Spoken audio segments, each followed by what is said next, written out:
Welcome back to the D&D Talk Wrestling Weekly Review. So basically what we're going to do here is we decided to split up our actual podcast topic episode and the weekly review of everything that happened, whether it be the shows, whether it be anything in the news, wrestling related. So it was a good idea. I think it was just... Yeah, some people came up and said, hey, we just want to see what your podcast part is about because it makes them go back and watch older wrestling stuff. Yeah, it was a lot of good feedback. So once again, we do greatly appreciate anything you guys have to tell us to help us grow, help us get better at what we're doing. So I do want to say half of our challenge is complete. I wanted to try to get 20 subs by his birthday, which is February 13th. See, I knew it. Oh, you remembered. We're at 22 already. So, I mean, that's cool. Now we're just shooting for that 100 for that gift card in June. But what we're going to talk about in this episode, like he said, we're going to do the week in wrestling, any news. There was Fightful Select, came out with their 2024 awards. We're going to go over that. And then a kind of, I don't want to say kind of popular because I'm sure a lot of people know him, but I'm sure some of our listeners don't. There's a wrestler that retired over the weekend that I kind of want to talk about. Listeners, viewers. That's why I kind of said listeners. That's why you slipped up a little? Yeah, listeners, that was a botch. viewers. You just had a botch. What do you think? So did Amy when she met you. Well, that's how it goes. So if we start with the week in review, what did you think of SmackDown? I thought it was good. Almost figured that Ray was going to start the show, obviously, because it was in San Diego. So I do like how KO had Ray's Hall of Fame shirt on. I do like what KO's doing lately with the shirts that he's wearing. Yeah. Ray saying he's going into the Rumble. Obviously, we know. Obviously, yeah. Yeah. So after that, what do we have next? We had Nia and Candice versus Bianca and Naomi. Who? Nia. We're not cutting it out. We cut a lot of part out in the beginning. Yeah, we're not going to cut it out. We messed up a lot. Maybe we'll throw the mistakes up at the end. Yeah. But yeah, if you're watching this podcast for in-depth wrestling knowledge, sorry. Yeah, you're in the wrong place. We're gonna stumble through names and live our way through Google. That's how we do things here. That's what we do. We have our third partner's Gemini. We use him a lot. So yeah, very nice. We're gonna cut him in on the Profits. Yeah. I don't even remember anything amazing happening during that tag match. Not really. I just feel like it was kind of like more of a filler-ish type match, but I'm not really sure where they're going with like Candice and Jax like together. You notice I skipped trying to say her first name. Yeah, see that? Yeah, I don't really know either. Like, I think they should just put Candice back with Gargano and Ciampa. Kind of have like a little of the way. A little faction instead of just a tag team. Yeah. Yeah. Oh, yeah, like the way. Like how the way was. Yeah, maybe Theory can go there because, if they break up, maybe Theory can go back there. I'm not a big fan of A-Town Down Under, to be honest. You made them in wrestling before wrestling made them. Yes, I did. Okay, so we have this thing where I'm big on the WWE video games. And, the announcement's coming on Monday. Oh, is it? Yeah, this should be... Yeah, the 27th was when Roman's like, that's my acknowledgement, and that's what was on the door on the first Netflix. Oh, yeah, that's right. Oh, that's exciting. Anyways, I like to joke and say WWE is stealing my ideas because I like to create tag teams and factions, and yes, I did create Theory and Waller. Did you call them A-Town Down Under? No, I didn't. I forgot what I called them. They're watching everything. They might be. I mean, if you are. Paul. What's up? Let me get a little cut. I don't want to cut. Just give me a job. That'd be great. I'll pay you to work for you. Moving on, we have Jimmy Uso against Mello. Versus Mello. I was waiting for you to say Mello, but I couldn't remember who he was facing. You missed your cue. That was a good match, actually. That was a really good match. I am a huge fan of Mello. I've been since he's been in NXT. I think his character, his in-ring work. He's always been good. I mean, a lot of people... The biggest knock that they say on him possibly might be his size, but it hasn't hurt Daniel Bryan. Hasn't hurt Ray. Yeah. Right. Penta, any of those guys. So. He's always him and Trick, and when they're in NXT together, that was great. That was great. A mix between he's good at promos. His in-ring ability is insane. I don't know. I'm really high on Melo. He's gonna go for one. Once they can get him in a lane, he's gonna go really far. I think.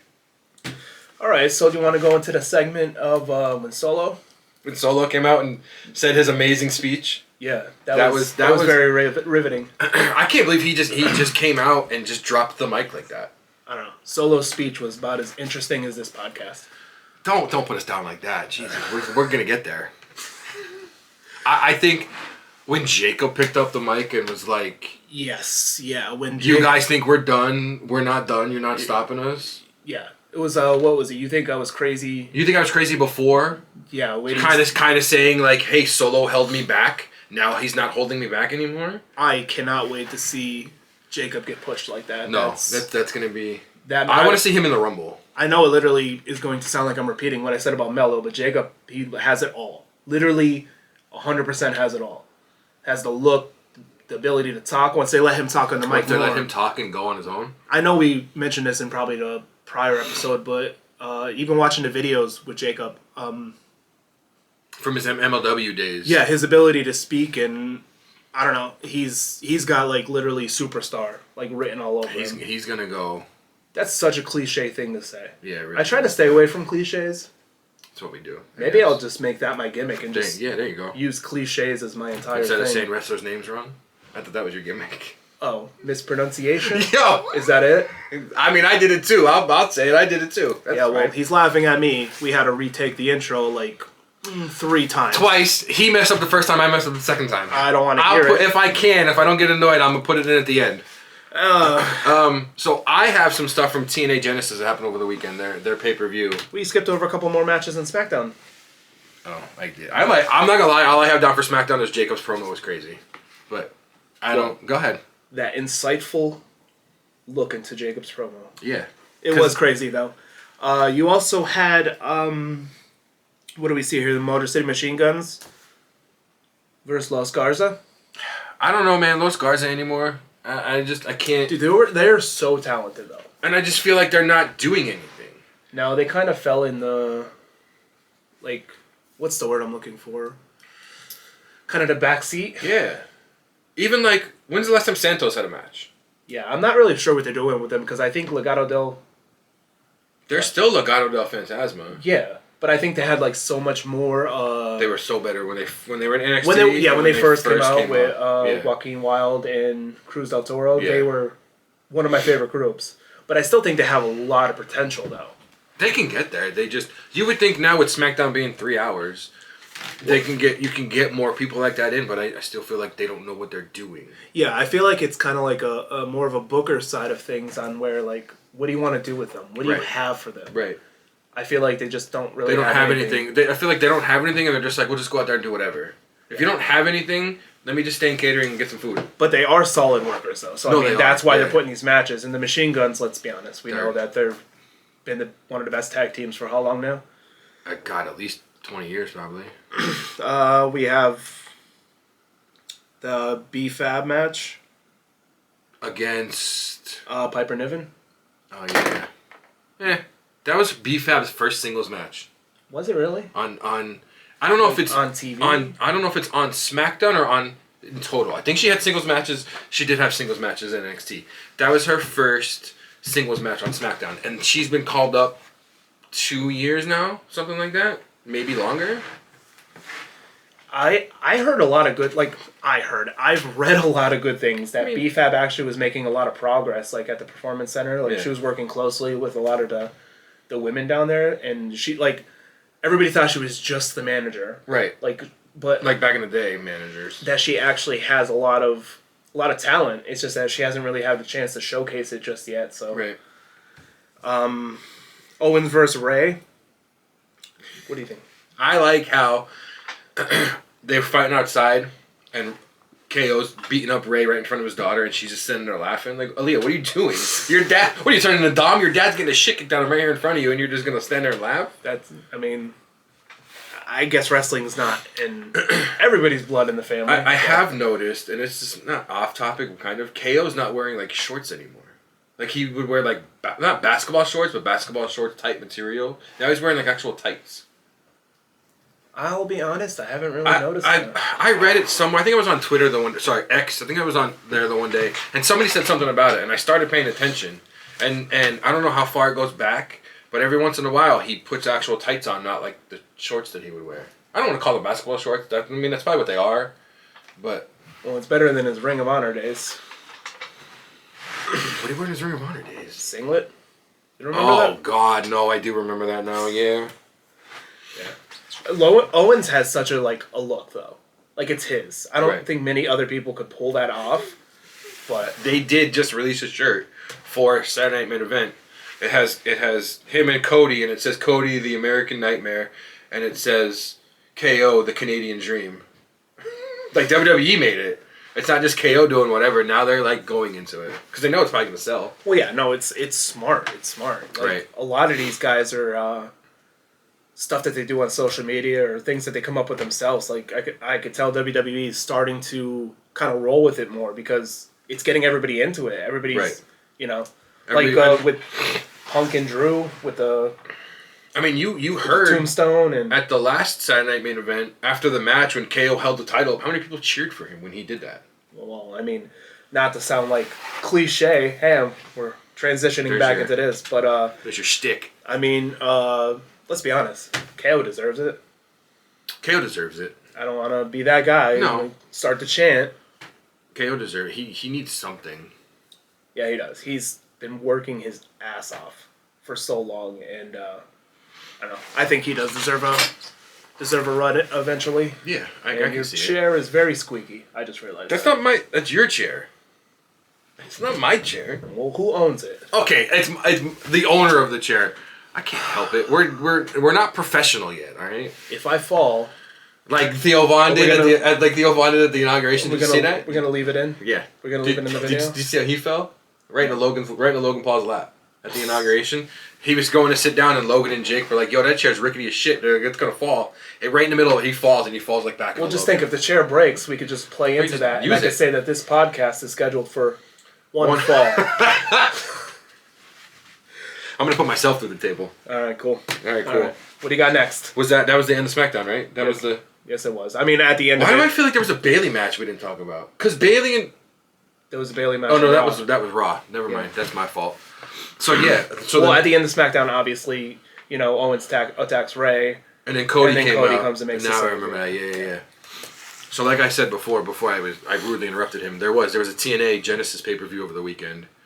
I want to watch more TNA, but it's on Access TV, and to get that channel is a pain in the ass. Is it? Like, I just watch clips on TikTok or YouTube, or not TikTok, YouTube, or Twitter even. I use YouTube a lot. It's just like to try to get Access TV is a pain. I think you need DirecTV, but I'm not 100% sure. Before you get into this, we can also bring up what had happened this past week with the partnership between TNA and WWE. I should probably pull that up. I don't have anything for it.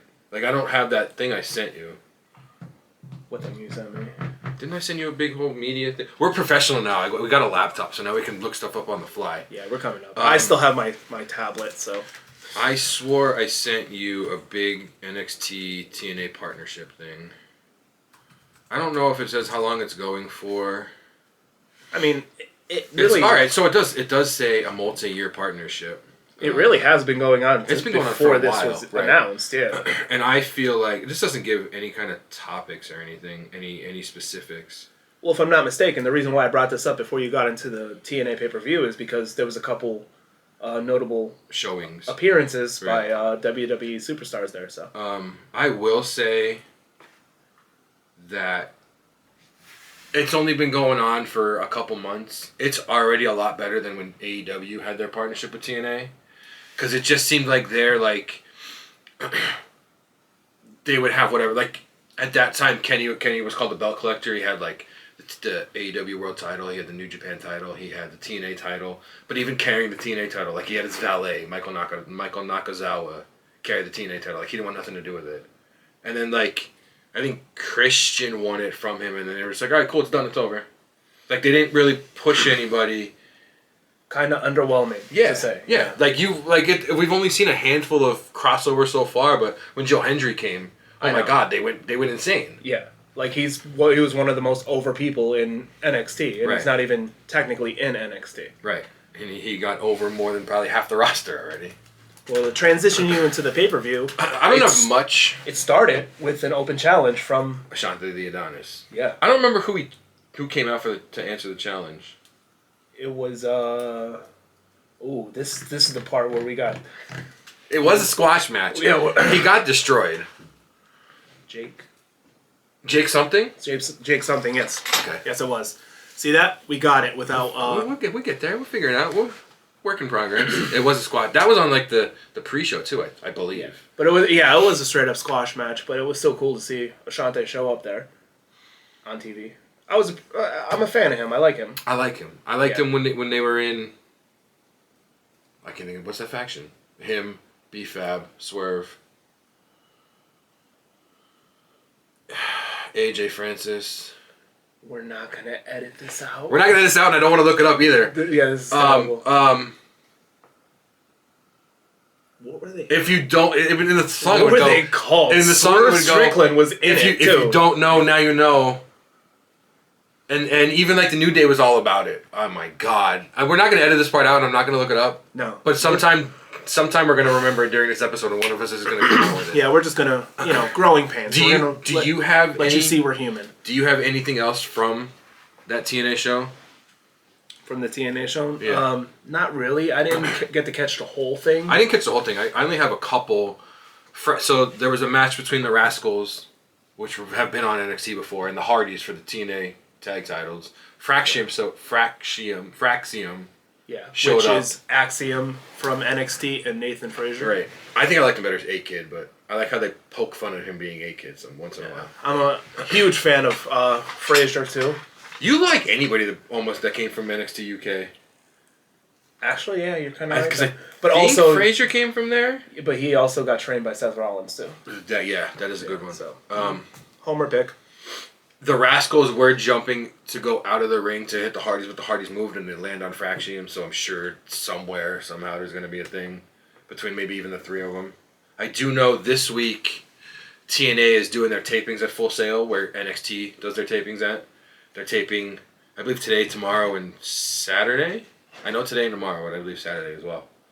So they're doing a couple TNA tapings there, so that's kind of cool. So it should be interesting moving forward, and also... For someone like me who I watch TNA not religiously like I do the other like WWE, but I mean, excuse me, this is going to make me want to tune in even more, just to have this little crossover, and I'm really excited to get to like in-depthly know more TNA superstars and things like that. I know at one point they were streaming on Twitch. I don't know if they still are because they had like some kind of partnership. That would be an easy way for us to watch it though. Yeah, would actually be on Twitch. The next thing I have is Mike Santana, who used to be in Santana and Ortiz. They were like the Lost Presidents. They were, oh my God, they were with Conan way back in the day in TNA. I can't remember the name of the tag team. He faced Josh Alexander in an I Quit match. Josh Alexander's kind of like a Kurt Angle. He would wear like the singlet. He would have like the actual wrestling ring gear and stuff on. I didn't catch everything, but somehow at some point during the match, Santana... I'm guessing zip-tied Alexander's hands behind him and was beating him with like cue balls. He was doing stuff. He wouldn't quit. Santana had him over. He brought the steps in. He had him over the steps and was going to like smash his face into the steps. And Alexander's like, no, I quit, whatever, we're done. So after the match, the ref got him out. They shook hands. Alexander's like, you're the future, you're this. I quit the match, but I also quit TNA. And then he walked into the back and they showed later on Santino Marella, which I don't know how he's the authority in TNA. I don't know who thought of that idea. That's actually, But he was like, hey, you can't quit TNA. You're supposed to be there this week. So I don't know if that's I'm leaving TNA. That's my TNA departure to maybe show up at the Rumble. Because there is other talks that happened during this pay-per-view of people doing that. Yeah. Specifically a female? Which I wish I had the actual rundown of how it went. I don't know if this match was before or after that. But it was... Jordynne Grace against... Oh my God, now I can't think of her name either. This is a ball. This is terrible. This is a ball. We're really bad. Because I don't have anything in it because that was just part of the news. But I don't really want to talk about it either because I'll remember her name at some point, but just the stuff that used to happen with her. The chance during the match where she's a racist. Yeah, I saw that. Like, come on. I mean, your dad's a legend, but come on. That should help me get the name, but I still can't. I can't. So the other big thing that happened, Nick Nemeth, FKA Dolph Ziggler, faced Joe Hendry. Nick Nemeth is the champ, faced Joe Hendry for the title. We must have believed because Joe Hendry won. Joe Hendry won the TNA World title. And then... If you say his name. He's going to appear. So he appeared on Busted Open, I believe on Monday. And Bully Ray was like, so, who's your first challenger? Who's your this? Who's your that? He called out John Cena. Which is kind of funny because John Cena...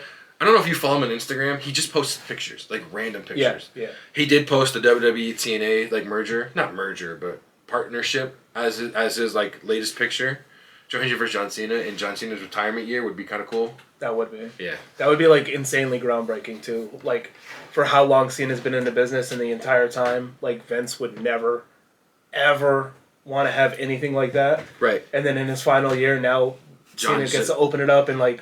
I hope he's kind of doing like he went to Hunter and was like, hey, these are the people I want to face this year. Can you imagine seeing Cena in a TNA ring? That would be crazy. That would be insane. I mean, I wish it was like the old 6-sider ring, but... Yeah. Well, I heard those rings were like really hard and tough on the wrestlers. I heard like the people that came from WWE, like I heard Angle hated that ring. I think I saw an interview, I can't quote which one, but with AJ Styles saying like that ring... It was innovative. It was cool, but it was like it was tough to learn stuff too. Like yeah. I don't know. I always thought it was cool.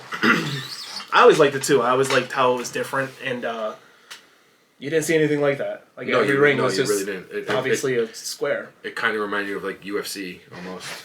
Ish. I think it's probably bigger maybe. I don't know. UFC's an octagon. Whatever. 2 more sides. Okay. What? Get to Raw. The math is mathing. Get to What Raw. about NXT? What about NXT? I don't know. That's just the order I have it written down on my paper. So we went from SmackDown on Friday to TNA Genesis on Sunday. We're gonna skip Raw on Monday, go to NXT on Tuesday. We did miss things on SmackDown. I won't lie. So last week I wrote down every match and what happened, and I was like, that's probably way too much. And now that we decided to split these things up, I probably should have, but I didn't. I only wrote down like highlights. Yeah. So for next time, it's definitely going to be every match, and if anything stuck out during those matches. You were so excited about TNA that we completely skipped over the fact that Bayley did have a title match on Raw, or on SmackDown against. So it was right. Tiffany Stratton. Yeah, she did. I don't know why I just think you were so excited to talk about TNA. I think I'm going to talk. I think it is because I don't think it's going to be an every week thing. Obviously, it's not going to be an every week thing. What, TNA? TNA. I mean, it's on. Obviously, it's on every week. I don't think we're going to be talking about it every week. That's why, like, if it's something big in TNA, something big in New Japan, something big in Ring of Honor, something big in an indie show, I really want to bring it up. Like, I probably should have put it in here, but I have stuff from indie show in the news because it's more of an exciting thing than like the actual matches that happened. Yeah. But Bayley did. Go against Tiffany Stratton for the title, and Tiffany did go over. So, and still, the women's champion. Tiffy time. There was also the video package of Charlotte Flair. Ugh, no, I'm good. Yeah. Next. I mean, I'm a fan of Flair, but I'm a fan of Ric Flair, but I mean, he's all right. I'm more of a Dusty guy myself. If I had to choose. I feel like, and I don't want to say it because a lot of people do. I feel like she's just, if she wasn't Charlotte Flair, I don't think she would get the prestige that she's getting. If she was Charlotte from North Dakota, she's gonna be whatever. I feel like because she's Charlotte. She might be the best Flair, wrestler from North Dakota. She might be. That might be an episode. You guys might want to stay tuned for that one. Yeah, I did. I said that on purpose because in the future we will have an episode, greatest wrestler from every state. So I think that's gonna be a fun episode. Keep on the lookout for that one. I don't know. Like, I feel like in the same way Dom's not using his last name, I feel like she's overusing her name. They're technically both. Well, I guess not the same. They're technically both second generation, even though they're not the same. Well, yeah, Dom is basically saying his last name is is whatever, his deadbeat dad, and Flair is just. But I feel like continuing on the legacy. But I mean, like other people have done that too, though. Like Orton. Right. Okay. You know what I mean? Like I think Charlotte's like massively talented, but See, the thing was, and I saw a video the other day. Doesn't pertain to any of this, but it was more so about the one WrestleMania where it was supposed to be Shayna Baszler versus Becky Lynch. The New York Mania? And no, I think it was. I don't ever remember Shayna Baszler having to be on a Mania. No, the plans were that. That's what I mean. I never remember hearing those. I think it was the one in Tampa Bay, maybe. Anyways, when Charlotte won the Royal Rumble. Okay, and then she went to go face Nia. I mean, Rhea. And then they were like, "What are we gonna do?" But like Vince wanted to push Charlotte. He didn't care about the other plans and the storylines that were going on. He was just like, "We're gonna figure this out." So like, I think that's maybe why, because like, kind of like Cena. I know he's your boy, but I feel like Vince kind of pushed her down our throats so much with pushing her. Like Roman. Kind of like Roman, yeah. Before his. I mean, he won a Rumble. He was in the ring with The Rock, and he still got booed out of Philly. I mean, granted, it's Philly. Philly boos their own people. True. But yeah, which I, totally hope that they lose in the playoffs this week. Shout out, Mike. Shout out to any Eagles fans. I'm a Cowboy fan. So yeah. But yeah, I feel like that it has less to do with her talent, more so to do with over-pushed. Yeah. Okay. Oversaturated. Maybe Hunter won't do it as much, hopefully. Well, no, I feel like Hunter has a pretty good balance of things. You know what I mean? Like Roman came back, but like Roman didn't like push Cody out of the spotlight. Roman didn't he has his own thing. Like Hunter has a good way of separating things to where we could have on the same show this big thing with Cody and Kevin, and then this big thing with like Roman and Solo and all that, and we're not losing sight of either. We're actually. They're both major, except like Vince was just one, hey, let's forget about everything else. And just push one guy. Just push this, and then that's it. Everybody else just chill and catering. Yeah, that makes sense. So we're going to move on to Raw, since now we're going to go in order, because you just yelled at me. I yell. All right, so Raw starts off with what's about to happen here, someone getting attacked. How do you feel about that? Who got attacked? Oh, Nia attacked Rhea in the back. Yes. I mean, I like how they're showing, hey, look at the wrestlers coming in like before everybody else and whatever, but Nia needs to Nia needs to either go for Rhea or needs to go for Tiffany. Like, pick one. I feel like your story's still going on with Tiffany because you never got your like rematch, revenge, whatever, but now you're going towards Rhea. I feel like it's like kind of like the champion lost her belt and now she's mad at all the other champions. Now she's going to take it out on everybody. Yeah. I don't know where they would really go with it towards a big, like a pay-per-view type match, a PLE match. Right. Because like you have two ways to, but. No, I almost had that chick's name in my head. Go ahead, keep talking. I don't know why it just. Are you okay today? I'm good today. Are you okay today? I heard there was some problems this morning. There was a couple problems. We'll get into that later. Yeah, we'll get to that later. School drop-offs are hard for people to understand. I could, you know what? Stay focused. Nah, that's for later on. So Jay comes out. Can I just say the fans that had the yeet? That was great. And then the little kid, that kid could. It just sounds really bad. That kid can pass away tomorrow and be happy. Well, that he yeeted with that little kid yeeted with him. Yeah, no, that's cool. That's cool. His interaction with the fans are unbelievable. Oh my god, yeah. The entrance was fantastic, and Michael Cole. Michael Cole is so out of rhythm. What did Wade Barrett say? The drunken granddad at the wedding, which is funny because at my wedding, my grandfather got a little drunk and as soon as he said that, I was getting flashbacks. I was like, oh my god. Michael needs to like. Now I see why he has the feud with Bailey. That man has no rhythm. And then he came down and Jay's like, yeah, let's get into it too. And then obviously Gunther interrupts him and your typical back and forth spiel. And that promo was really good. I do like how Jay stops, kind of like old Austin. Stops. So Austin used to stop for the what? Jay would stop for the yeet. And at one point he was like, nah, hold on. Let me go and then we can yeet afterwards. The one point that he made up in the promo that I liked was when he said that one of us main evented WrestleMania. Yeah. And it wasn't you, yeah. Yeah, so, that was yeah. I mean, that was really good. Do I think Jay's going to win? No. But if he does, would it be believable? Yeah. There's a lot of people saying him and KO both need to win. I feel like if he Saturday won night. to kind of be like a transitional type champion, like if he won at this and then maybe lost it at the Rumble to keep Gunther like going into WrestleMania as a champion, to put Gunther in the Rumble. I would be okay with that. Yeah. Well, if Gunther went in the Rumble, like this might be one of the hardest Rumbles to predict. Dude, it's crazy to think that this weekend is the Saturday main event and then next weekend's the Rumble. Yeah. I believe. Yeah. The weekend review after that's going to be crazy. Right.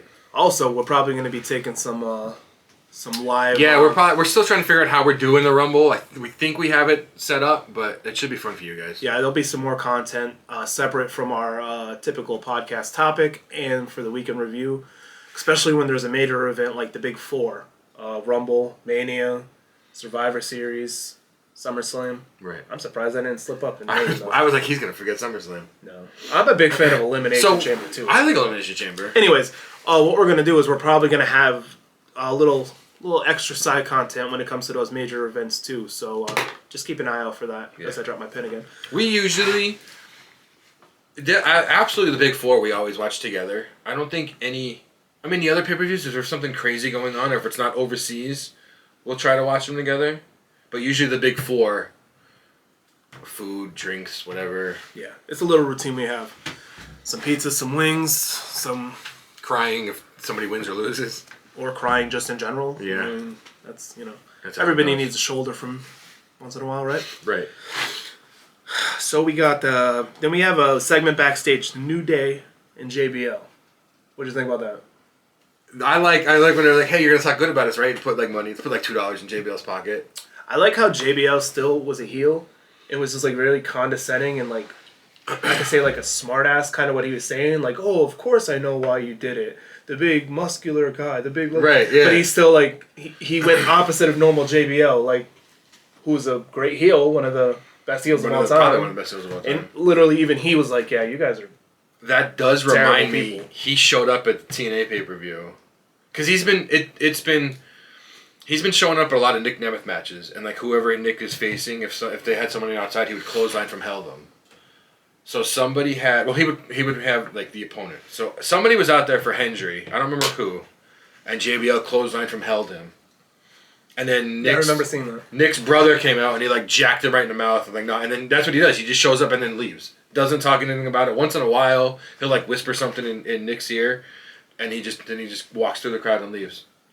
It's really it's an interesting thing because it's happened in TNA. It's happened on a couple indie shows that Nick was at. It's kind of cool to see him doing that. So we got Bayley obviously declaring for the Rumble, and that she's back on Raw now. Right. I think that's good. Which I mean, they did say that they're gonna kind of loosely stop the brand split. In a way. They weren't like they didn't directly say it, but I feel like it's a lot more like people could show up on any show now, which is kind of good, I guess. I mean, if you have a bunch of women going after one title here, then show up on Raw and then go after it here, where there might not be as many challengers, and especially with people out like Bliss, like Becky, like you're down a couple people on Raw. You're down a couple top females on Raw. Yeah, not just people, like actually main event stars. We got Ray versus Kofi. This was supposed to be a tag match. Was it supposed to be a tag? The week before, it was supposed to be a New Day. This match has been supposed to be going on since the first week on Netflix. Which it was supposed to be New Day versus Ray, and then Penta's debut. Right. And then, I don't remember what happened last week. And then last week it was announced it was the New Day in an open tag challenge. Versus whoever. Because they said it last week on Raw, now this week it's Ray versus Kofi. I don't know what they're doing. Because you have this big New Day, like they just turned. And I mean, if you want to know what that's all about, watch the podcast later. But they just did this heel turn of where they're booing the crowd. They came out to their music, but they're not cut the music. Come out to new music. I feel like they're still trying to keep their old stuff, but also not know what they're doing. No, I don't know if they're waiting. I don't know if they're waiting for Big E to come. Obviously, with the Ray like locker room leader type thing, Right? Like they have to have something. But I feel like that every time they were planning a match or something, that like things got changed. Maybe, yeah. So like, Speaking of locker room leader, JBL was on commentary for that match, and he was hilarious. He was. Yeah, I missed JBL on commentary. Just basically saying Ray's the locker room leader, but he's still even though he made me retire, and even though he's a deadbeat dad. Yeah. So that's the heel JBL that we all know and love was still there, but I mean, when someone like JBL actually tells you that you're like terrible, it's still crazy to me that it's gotta mean something. From Bradshaw in the APA to JBL is the same person. To me, it's crazy. If you put Bradshaw from the Acolytes with a picture with JBL, you're gonna be like, that's not the same person. What are you guys talking about? Well, funny enough, I saw the video recently, but like how it happened. It was a match. I forget who they fought against, but Paul Heyman was the authority figure at the time. Oh, God. And he told Farouk that if they went and lost this match, you're gone from the company. So they went, they lost the match. They get backstage. They're like, the whole arguing thing ensues. And JBL's like, come on. He's like, I didn't say you were gone. I said you were gone. I kind of remember that now that you say that. Heyman starts saying, like, you were just in the magazine about Wall Street. You're all this investing stuff. He's a piece of garbage holding you back and all this stuff. And Farouk's like, yo, are you not coming with me? And he's like, yo, I have a lot to do here, like, blah, and that's how they kind of broke up, and that's how the JBL character. You saying started. The Heyman thing of not both of you, just you, that clicks in my head for some reason. Like I remember that part. And it's funny that like literally, the Acolytes breaking up, APA breaking up, JBL starting his character, Heyman is part of it. Which that's crazy to think. Yeah, that's so funny that you brought that up, and it's just like a couple days ago, randomly. Just on YouTube, I saw that, and I was like, wow, that was interesting. So somebody probably was like, oh, let's put this up because JBL's been around lately. Let's put this up because Dave and Dave are going to be talking about it on their podcast. That's right. What happened. On their weekly review. On their weekly review. I'm glad you could say it correctly now because it's a very hard thing to... Sometimes words are hard. That's my saying. Words are hard. I was having trouble before we started recording. I couldn't say anything, so... Moving on. We got Gable in Dominic Mysterio's This is the backstage part? Backstage segment, yeah. This is pretty good. What do you think about that? I like how, Dom was like, I don't know, but handed him a paper. And Gable's just like, I don't remember verbatim, but it was something like, awesome, now I can master the dark arts? Something like master the dark arts. Master the dark arts. Lucha Libre. Yeah. Yeah. And we both said it's funny because the Dark Arts Dojo is where Malachi Black and Zelina Vega, they both own it. That's their training facility. That could be his little call-in to and Malachi WWE Black somehow. As you know, used to be Aleister Black for WWE, went to AEW as Malachi Black, and just recently, basically, they said that he's not... Probably, yeah. They're still... The past couple of weeks that he's not coming back. He knows, like, BJJ. He knows... I don't know. I'm guessing he's got to know something with luchadors if this is how they're tying him in. Actually, think about it, too, because Zelina, at this point, is with the LWO. So if he comes in to get her away from that, maybe, like, he's coming in as, like, a anti-luchador. They were... Because she was always... With his, Can you imagine? I'm gonna cut you off right now. So if he comes in with the anti-luchador type thing, think about this match. Oh my God! Now I'm starting to put shit together. Aleister versus Penta. I don't know if that's ever happened before. But can you imagine if it did? Oh my God, that would be amazing. It can all lead together. Pushing Penta is fantastic. It is. It's absolutely. In his entrance, how they change it up this week. That's why they had to cut it short because they spent the money on the pyro, not on the time. I like it though. I like how they had the spinny thing. Yeah, and that's his end. It's getting good. As soon as I saw the sparks rain down, it instantly brought me back to old Randy Orton. Old school Orton when the curtains almost would come down. Yeah.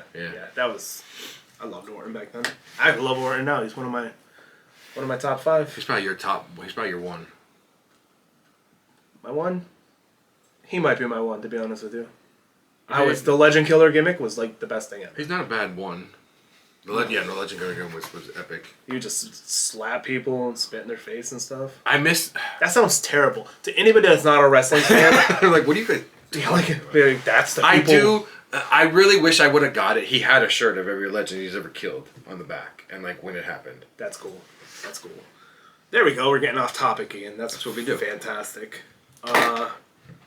So I'm not gonna lie. That's the only part I have down for news on Raw because. I mean, you had an interview backstage with Karrion Kross, and asked him like what he's looking forward to in the new year, and he like called out like a bunch of names. Did you notice Rollins, Punk, Sammy? So this was last week's Raw.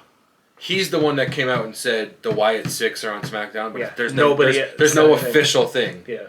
There's rumors that somebody's hurt. What, in the Wyatt Six? Yeah. Who? I don't know. I haven't found out who, but I'm seeing rumors that somebody's hurt.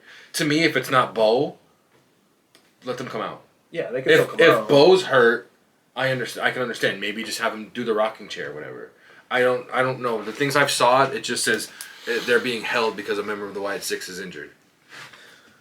Well, that leads us into another segment. Sammy declaring for the Royal Rumble, and then interrupted by KO.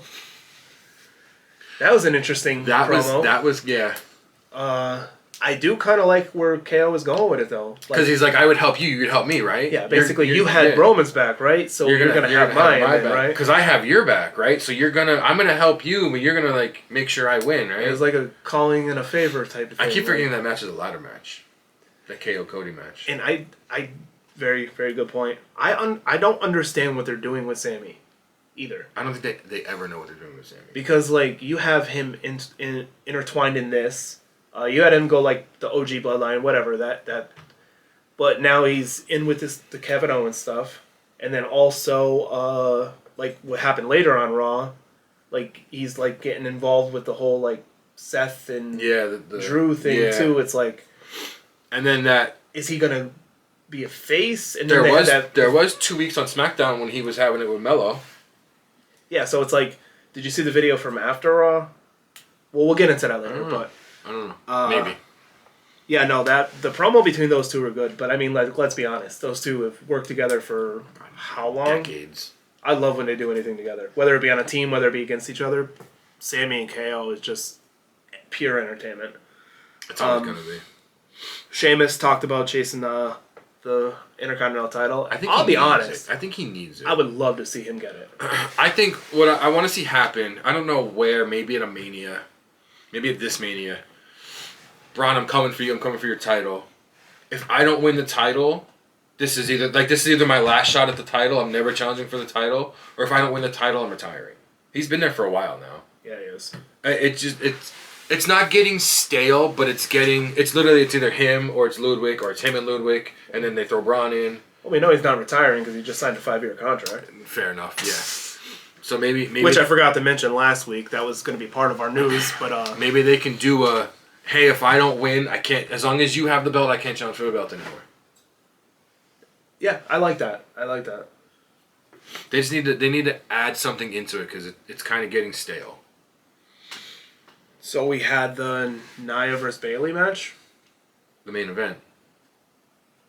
No, that's the main event.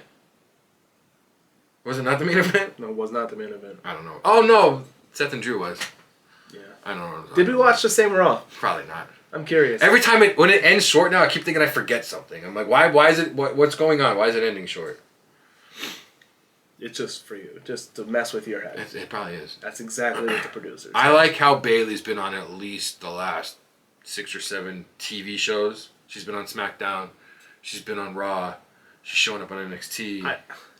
Bayley is one of the most underrated women's wrestlers in the world. Oh, God, yeah. God, yeah. She's good on the mic. She's good at what she does. She's a fantastic wrestler. I'm glad to be seeing her. Do you think she's kind of on her face now?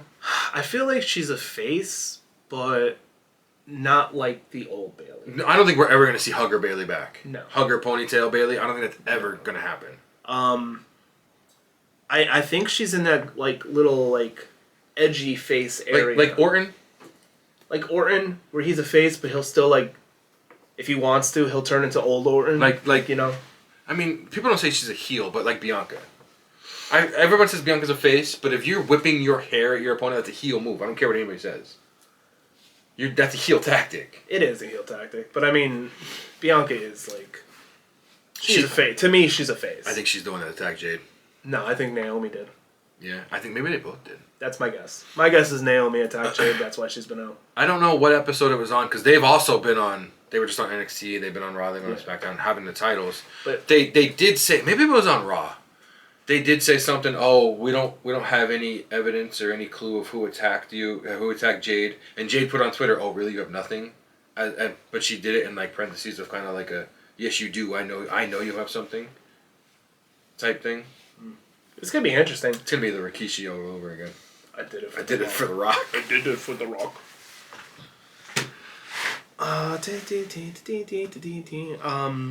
After that match, by the way, you like the little music? I did transition like the little music? transition, yeah. After the match,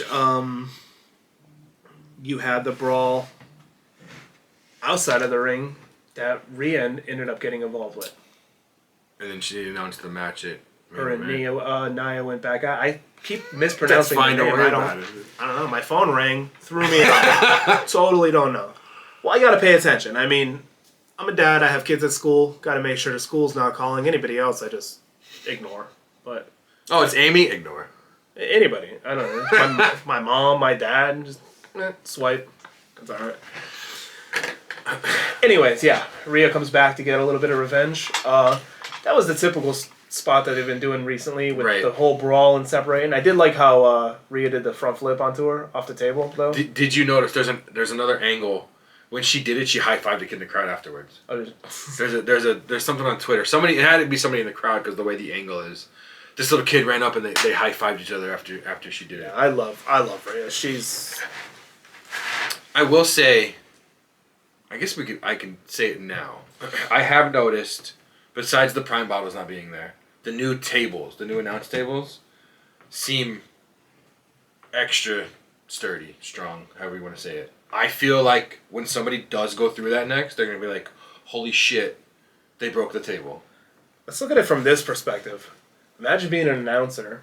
First match of the night, your table gets broke. And you're just sitting there. They usually bring one out the next commercial break. So sometimes they do other times they're just sitting there like how we were in the first episode. Well, guys, we don't know what we're doing because looking completely awkward. Yeah, looking completely lost. Mm-hmm. I just feel we're acting like we don't look lost now. Like this is. I just feel like that when it does happen and somebody goes through that table, it's just everybody's gonna be like, oh my god, the table hasn't broken how long? Because now it's just a trope. It's just a wrestling thing of, hey, we're going to go through the table during this match, and then 2 matches later, hey, we're going to go through the table again. I don't know, it's just something I do like the new tables, though. They look nice. With the LEDs and stuff, yeah. They're kind of nice. We should get some LEDs for our table. Yeah, we gotta have fans send us money first. We're not soliciting. What are you... Not yet. What is this? I don't know. This is not the website that starts with her now. Whoa. Pause. No pause. So, going into the next match, we got Pete Dunne versus Penta. Did you see... I know it's only on the Netflix Premium that doesn't show commercials. Pete Dunne was in the ring. I don't get interest anymore. I don't get backstage. I don't get promos. I get cut off all the time, and they cut him off. Was that Pete? I thought it was Butch. It could be either or, depending on if you're asking truth. Yeah, right. So, what did you think about that match? I love Penta, man. It's gonna sound bad. I don't think he can do. Well, obviously he can't do wrong yet, but especially their styles, because Pete Dunne's breaking fingers style is basically what Penta does too. I always liked Dunne though. I always thought Dunne was I didn't like him as the whole Butch thing. No, I thought Butch was the mute, the not talking, whatever. But I thought Butch was a terrible name. Yeah, absolutely. And you know what? Not to go on a little rant, but I feel like a name is so important as a wrestler. Yeah. Your name is your thing before anybody sees you in the ring.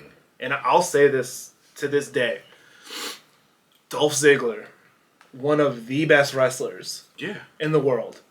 But I feel like his name held him back. Really? Yeah, 100%. I feel like because it was a joke at first. Yeah, but better than Nikki and the Spirit Squad. Yeah, but he could have just went by Nick Nemeth. Nick Nemeth, yeah. Well, The Natural. The Natural, that would have been... Yeah, but... But come on, think about it though, because when he first debuted... I feel like when you say The Natural, you're thinking of almost like a wrestler from the 80s, though. That's all right. You can still have it. Look at Robert Roode's gimmick. Okay, you got a good point. Glorious, you got a good point. But I mean, when Dolph debuted, it was just, "Hi, I'm Dolph Ziggler," and going shaking people's hands and stuff. It was a joke.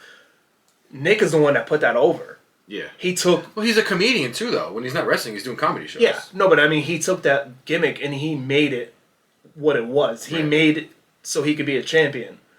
Like, if he wasn't that good in the ring, that would have just been like another, in my opinion, like another, a one-off thing. Yeah. Another, like, not jobber, but... So he took, like, kind of a crappy gimmick and was like, you know what? I'm gonna turn this into something. Which is admirable in itself, to be honest with you. Right. But... anyways, back to Pete Dunne. I thought it was a good match. Yeah, no, Pete Dunne is widely underrated. Penta's just disgusting. Yeah. I can't even say underrated because that man has done it all at a high level in how many different companies? I don't want to say he's just getting started because he's been wrestling for years, but I mean, what he's going to be able to do now. He's on a bigger stage, so more people, on a much bigger stage. More people are going to see what he's capable of, which is a shame that people didn't see what he did in like AAA, Lucha Underground. He was in TNA, AEW. I mean, AEW, he was held back. I feel like there's a lot of people held back in AEW, but like, even there. Well, I mean, AEW is a very saturated roster. Like, yeah. WWE has a big roster, but AEW has a lot of people. WWE has more time. WWE has more shows, more time. That's why you see a lot of these amazing people on NXT. Like, oh, that's developmental. No, it's not. No. I mean, you got class wrestlers everywhere. I feel like AEW, if they had more opportunities like WWE had, like more shows and stuff, these guys would get like shown more. They got to get better like storylines too and stuff, but Penta, I think future world champion material. Absolutely, I give it probably 2 or 3 years. Yeah, I give it less than 2 or 3 years. Yeah. My opinion, yeah. I don't say like strap the rocket to him just yet. I'd say probably within the next year, I could see him being a champion. Do you think they need to do what they used to do of like, hey, we're going to give you the tag title or the mid-card title to see how you do as a title, and then a title holder then give you the big one? Or they're just going to put the big one right on him? That's funny that you bring that up. I feel like working your way up is the best way to do it. Yeah. I'm going to use Gunther as an example. Yeah. He got his first shot with the Intercontinental title, and look what he made that. I feel like his Intercontinental title run is way better than his World title run. Yeah, I agree. Way better than his But that's more booking, not him, because he's still the same great wrestler. But I feel like he had that, he did everything he could with that, he lost it, and then it was like, okay, so I was here, you know what I'm capable of, so I'm going to go for the world title now. I feel like it's a good, like, it's a ladder. I believe he's the longest reigning NXT UK champ. Now, unless you have someone like Cody coming in. Right. Or when AJ Styles came in. Like, they don't need to work their way up because they're already main eventers from a different... Right. AJ debuted right at a Rumble.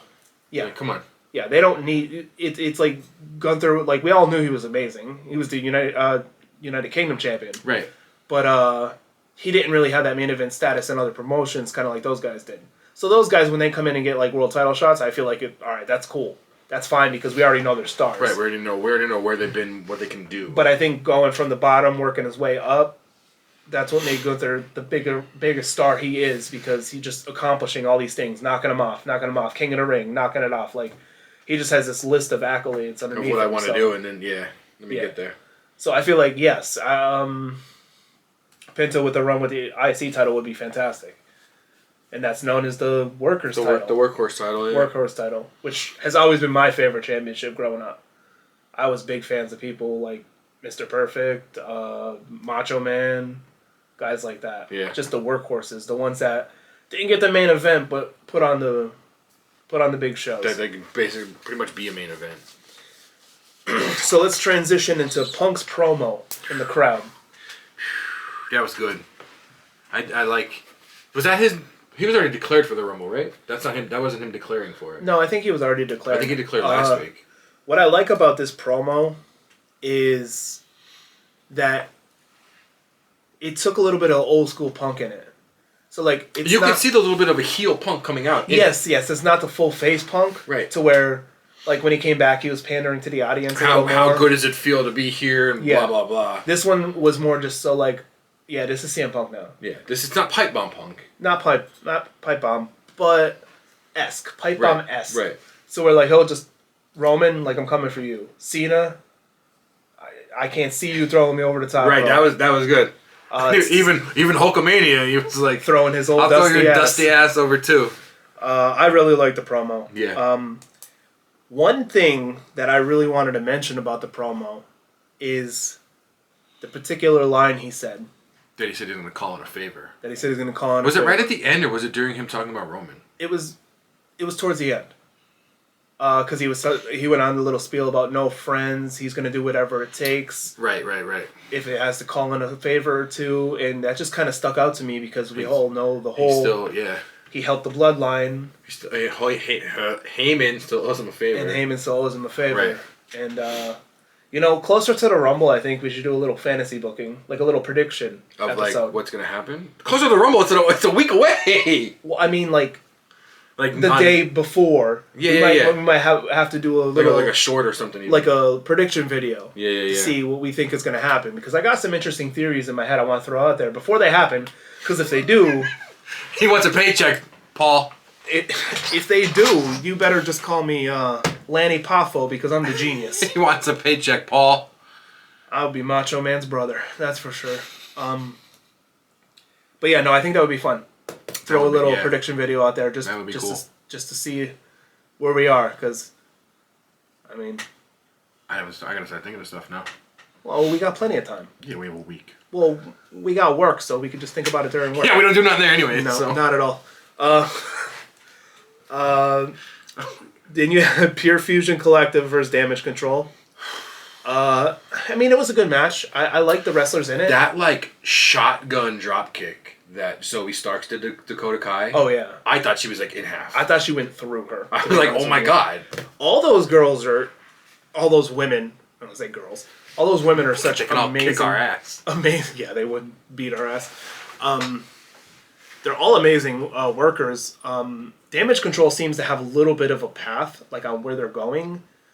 I feel like there's no path for Pure Fusion Collective. I do feel like Damage Control gets on a path, someone gets hurt. True, but Kyrie's out, Asuka's out. But you also have this route. You had Dakota for the women's Intercontinental title. You had these singles runs for the women's championship with different people. Pure Fusion Collective was just doing whatever. Yeah, they debuted and they were like, "This is we're new badass group. We're taking the tag titles. We're taking the women's. We're taking over." And I feel like every week they lose. Right. So I'm not really sure where they're going with it, because all three of them are fantastic. I love Zoe Stark, by the way. I'm a big. I don't know why I can't think of the other one's name. Not Baszler. Sonya. I'm a big Sonya fan. Yeah, Sonya. Yeah. No, I like her. She's Tessa Blanchard. That's the chick from TNA that I couldn't think of before. See, this is what we do. I told you I told you I remember it. This is literally our life. We'll talk about something, can't think of anything in 20 minutes later on the radio, we're calling it out of work on the radio to each other. 20 minutes. Sometimes it's days later. It's a week later. Just text me and be what are you talking about? And just say a name, and it'll be like, yeah, we talked about this last week. So that's what we do. We apologize ahead of time for the utmost randomness. For the ADD that we have. Yeah. I mean, I'm glad you could spell that. So what was next? The main event? Yes. Last part of Raw was the main event with Seth and Drew. I don't want to say but Sammy was talking to Seth before the match, wasn't he? Yeah. Did you see? You could see in the back, Karrion Kross was looking at them. He was in the back. Well, Karrion's been playing this whole trying to get in people's heads thing. There's a lot anymore when there's a backstage thing. I'll listen to who's ever talking, but I'm looking in the background. There's a lot of stuff goes on in the background. Before the Wyatts debuted, almost every time there was something in the background. Yeah. Whether it be Raw or SmackDown. I think the match, it wasn't that long of a match. No. I think it was a good match, though. Yeah. They're both great workers. They're both... I said last week or was it the first episode, Drew and Seth are my two favorite guys. Did it end with on a the show right now. roll-up? Yeah. Yes, it did. Seth won with a counter, and he won with a roll-up. And then after the match, when Drew ended up attacking Seth, and then Sammy comes out. Sammy comes out, puts some work on Drew, and then goes to hit the haluva kick. And hit Drew Seth. went right out of the way. Yeah. And you could see Seth was tight. He was like, yo. But earlier in this episode, I mentioned about the video about after Raw. I think it was after, but they saw Seth on a ramp, and Sammy was apologizing, and Seth is just like, "Be careful. Like, I'm just telling you to like pay attention and be careful to what you're doing." No, I didn't see that. I didn't see that at all. I'll have to look that up. And it was kind of like, it was weird because like I felt like, or I feel like Seth is going to go into this heel thing, but like the way Seth was talking was more so like more face, like, right. Yo, I get it why you're out here, but you got to like pay attention more. Keep pushing me, and I might just go after you. And Sammy's playing the more like, hey, I could turn heel right now, like type of role. Right. But it's interesting though. I mean, it is. I think we said it before. A lot with the Vince era. A lot of things were just really predictable. Yeah, we'd be like, this is gonna happen. You can call like a month ahead of time what's gonna happen. But with this new era now, like, some things are still predictable, but I mean, some things are just like, I have no idea what's gonna happen. No, it's really hard to tell anymore. And it makes you just want to watch even more. So that was a good Raw. I don't have. I mean, that was a good Raw. What do you have from NXT? From NXT, my big thing is right in the beginning. Corey Graves is like, I'm here where I'm supposed to be. And you can tell he was like, they were like, yo, be happy out there. And he's like doing the like bullshit, like BS happy. Like, I'm glad to be here. Yeah, awesome. This is where I belong. Yeah, I kind of like that. I'm still like on the fence though. Was that a work or not though? I don't know. I feel like it is. I feel like McAfee wasn't on Raw because of the national championship. Right. Why didn't they have Corey come up? Why did they have Wade? To add to it? Right. I feel like there's something there. Because that could be a thing. I'm telling you, somewhere along the line, we're getting Corey Graves against McAfee. There's somewhere. I don't know where. I don't know when. Corey's cleared to wrestle again. I would love to see it. I would love to see it. I love Corey. On the commentary on the mic. Oh, God, yeah. He's so good. Yeah. So with NXT, we had the North American Championship. Tony D'Angelo versus Ridge. I don't know what they're doing with Ridge, man. Like, I've never been a huge fan of Ridge. Even in the Brutes. Right. Like, I love Sheamus, Butch, right. Pete Dunne. Ridge was always good, but I mean, he never really like. He was always the third guy. Yeah, he never like stood out to me. Tony D ended up winning that match. I love Tony D'Angelo. I do too. I don't know. I like the whole the gimmick. Family, yeah. The family, the whole like Italian mob boss type thing. There's a match later on with the rest of the family, and there's a backstage part with Luca Cristofino standing there. Everybody on Twitter called him the Italian Roman Reigns because he's just got the long black like wet hair, a little bit of a tan, and then the big tattoo here. And they're like, yeah, that's just the Italian Roman Reigns on NXT. The Italian Roman Reigns. Yeah. Instead of the bloodline, the spaghetti line. The pasta line. Speaking of backstage segments, you had the Wes Lee Lennox segment backstage when he got the shit smacked out of him. Trick just came in and just smacked You could see his handprint on him. He smacked the shit out of him. I will say, Lennox, whatever his last name is, looks like looks like if somebody that we used to work with and somebody that we work with now, if the two guys had a kid together, this looks like... Okay, this should be good. So tell me this doesn't look like if Ronnie and Spencer had a kid together. And how excited somebody would be if that actually happened. Let's just move past that. I just want to throw that out there. Because every time I see him, I don't know why, but it's like if those two somehow joined together. Well, transitioning into those two actually had a match. So, Wes Lee versus Dion Lennox. Ever since, like... It wasn't necessarily a long match. I think it was a good match. Wes Lee, anything Wes Lee's on, I think is good. Yeah, anything. Wesley's always been fantastic. I don't know, man, like, he had the good stuff going with the Rascals, and then they split him from that. I don't know. The singles run, I'm not feeling it. Well, and then he's got these two big dudes that, like, came out of nowhere. Well, I like the singles run. I mean, the whole split from the Rascals was because of that whole controversy. Well, right, but remember, then as soon as this partnership with TNA happened, that's like the first thing. Everyone was like, "Oh my god, we can get all three Rascals back together." Yeah. Well, I mean, wasn't it found out that like he wasn't as bad as people thought he was? Right. Like the outside stuff. Because that was tweets from years ago. Yeah, and it was like allegations that turned out to not be true and stuff, which is good. That, I mean, A, they weren't true, and B, that he still gets to have a career. I'm glad you said that. Did you see the dude that was joining the New Day? The allegations got dropped. Did they really? Yeah, she either dropped him or he was found not guilty or something. Well, I mean, the same thing happened to Enzo too. Really. Yeah. Yeah. I mean, he turned out to not be. He didn't do what he was accused of doing, but he kind of got let go.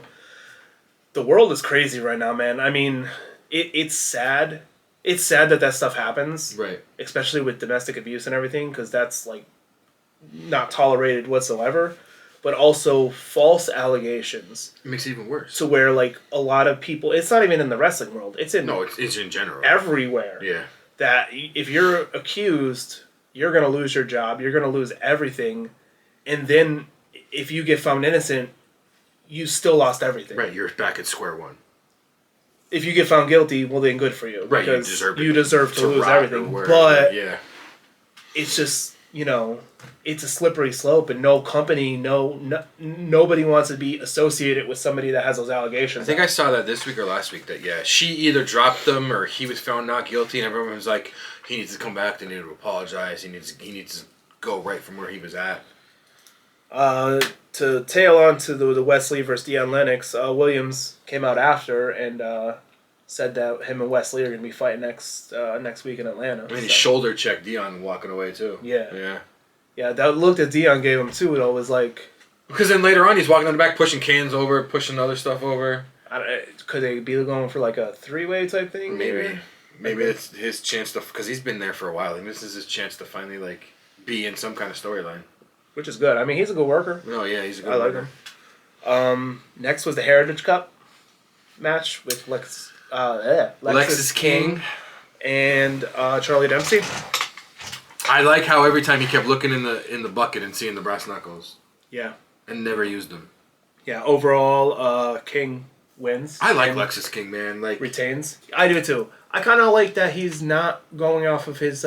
We discussed this earlier. Right. About wrestlers and their heritage. How he's not going off his dad. Yeah, Lexis King is kind of straying away from that. Even Dempsey. How many people know that Regal is his dad? Very true. I didn't even think of that. Yeah, different name and everything. Right. Now that I... Regal's in the storyline a little bit, but he's so good at not using his family that I completely forgot that Regal was his dad. When they're in the story, when they're in, backstage together, they don't really look like father and son. I think they do. A little bit. Think about old Regal. WCW. But if you put Pillman and Lexis King pictures, you're like, oh my god, that's his kid. Oh, yeah. Absolutely. 100%. Maybe working man Regal. Working man? Yeah. I meant old Regal, WCW-esque Regal. Oh yeah, maybe. The one that I think it's the curly hair and Dempsey that throws me off. The one that got in trouble for making Goldberg look stupid in the match. Well, I mean, we all want to do that, so.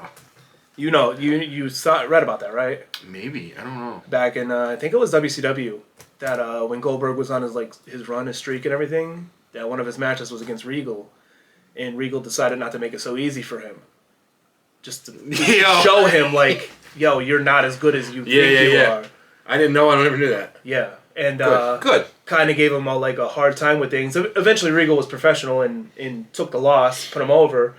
But, yeah, he didn't want to go out easy. He wanted to give him a shoot. Kind of make him look a little stupid in the process, which worked because it got Regal a lot of backstage heat, but it's Regal. I don't think I knew that. No, that's funny. I like that. It's an interesting little quip. After the Heritage Cup, you had Bianca and Naomi were trashing the Meta Girls. And then Carmen Petrovic was against Jada Parker. That was a good match. That was a really good match. Both the allegations, not allegations because they're not the stuff that's happened over the last week with Jada Parker, liking the whole trans women can't do whatever. Trans women can't enter into women's sports. Yes. Her liking that, even she's got a lot of backlash. Even on NXT, she didn't get the pop she usually did. I agree with her. It's a sketchy thing. It's especially because there's some professional wrestlers out there that are trans right now, but it's still it's. Let's go back to what we said prior about allegations and stuff. It doesn't have to be true for people to react to it, and in the world now, which we typically don't like to go into topics like this, but they're real, so obviously we can't just pretend like nothing's going on. Right. certain topics you can't have an opinion about.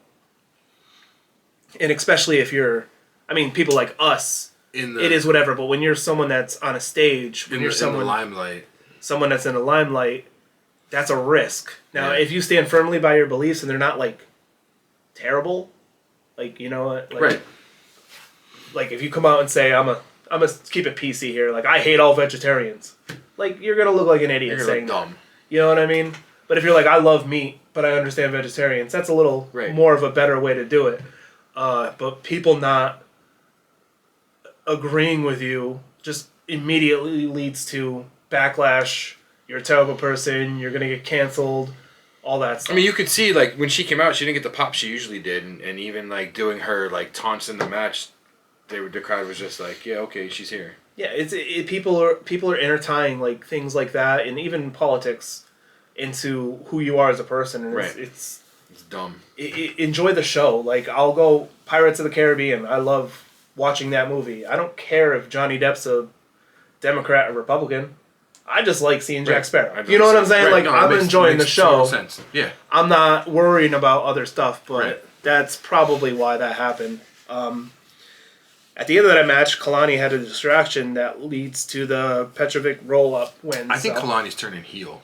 I think so too. She's on that little merger.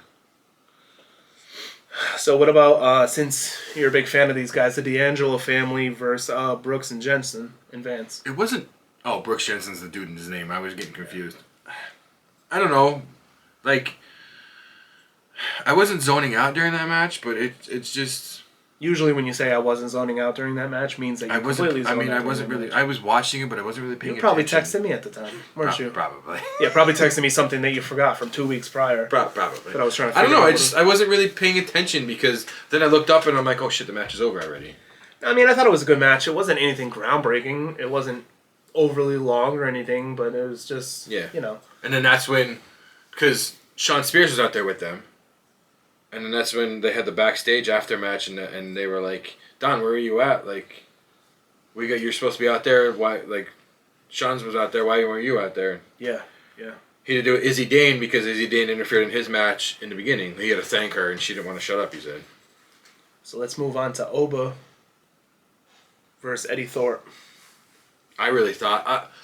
I thought from the beginning they were going to push Eddie Thorpe, and now I feel like they're doing whatever. Because like in the beginning they were leaning really big into his like Indian heritage type thing, and I think now they're just like, oh, he's here, let's put him with someone. Well, I mean, he's against Oba though. Man, I love Oba. I hope Oba Femi's Me too. in. I hope he's in the Rumble. Like we honestly might be two of the biggest Oba Femi fans. Like I don't. It's weird because we could talk about him, but I can't. Because what am I gonna say? There's nothing you can say. It's like Oba, Jacob. Like, what can we say about them that everybody doesn't already know? Right. I want to see him in the Rumble.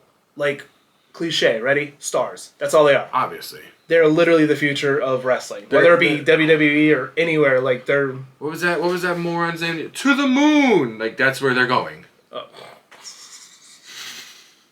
I remember that. I don't know how I thought that gimmick was gonna get over. To the moon. That dumb. Whatever. I mean, he looked like a scumbag redneck when he was in TNA. So. I can't. I forgot his name. He wasn't that memorable. No, he wasn't that memorable at all. They brought him up for like 2 weeks and they fired him. You had a Trick and Oba stare down after that match. Oba went over in that match, by the way. And then a Trick hit the Trick shot, because Eddie Thorpe was getting back. I always get confused. Is it Trick shot or Trick knee? It's Trick shot. Yeah. I feel like it should be Trick knee because isn't Trick knee like an actual like medical condition? Yeah, that's like negative though. Well, you're getting a knee in the face. I mean, you really want that? How positive can you be? And just ask Cena when Seth gave him one. And shattered his nose. Broke his nose, yeah. Shattered his nose. Finished that match and still won. And then possibly appearance from another one from Theory and Waller in Atlanta next week. They were no, there is there. They announced. They said they were going to do there. Yeah, because it's in. He wants to do 8 Time Down Under, and they're in Atlanta. Yeah, that's gonna be pretty. That's good. My boy Theory. Did they See, say you're more of a Grayson fan. I'm more of a Theory fan. It doesn't matter. They're both cocky. I love both of them. I don't know what it is. They didn't say what they're going to have on, did they? I think they're just having a talk. I'm not sure. I don't remember. Well, it's going to lead to something. No, you know? yeah. I mean, now how they showed Obo they'll probably trash talk him. He'll probably come out. So do you have anything from AEW this week? I do have a little bit. So I sent you the clip.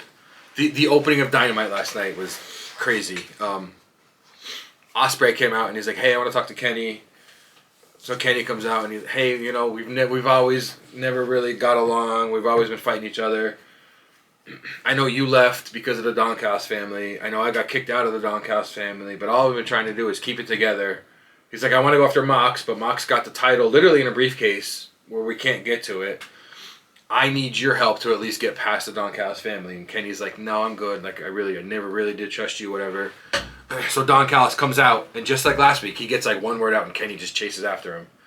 So then the rest of the family, Brian Cage, Lance Archer, which you know as, what was his name in WWE? It was Lance. I know Lance Archer. It was Brian Cage, Lance Archer, Kyle Fletcher, who used to be in United Kingdom, not United Kingdom.